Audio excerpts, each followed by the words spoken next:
ihe a na-ahụ anaghị abụcha ka o si adị.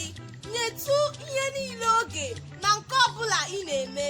Ụzọ ọgbara abụọ na ndụ gị, nyetụ ya nwa obere oge.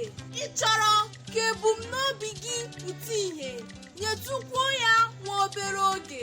Ị chọtala onye ị ga-akpọ akụkụ gị, nyetụ ya nwa obere oge. Ị nọ n'ute ọrịa, ụwa na-eri gị nri na mkpụrụ obi, ihe ọ tụgharịala na ndụ gị, ụwa o siere gị ezigbo ike, ị na-ahụju anya na ndụ gị, nyetụ ihe ndị a niile obere oge. Ị na-agba mbọ ọ dịka ihe anaghị aga aga, ndị mmadụ ọ na-achị gị ọchị maka ọnọdụ gị, ụwa o jula gị maka ihe ị mejọrọ na mgbe gara aga, ịkpọrọ onwe gị asị maka otu ihe ma ọ bụ nke ọzọ. Nyetụ ya nwa obere oge. Oge na-agwa ọtụtụ ihe.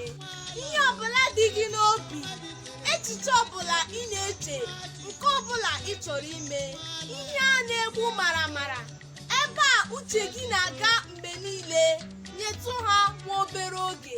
Oge na-ekpughe ọtụtụ ihe. Oge na-eme ka ihe doo anya. Oge na-enye aka ichemi echiche ala. Oge na-agba mmadụ ume.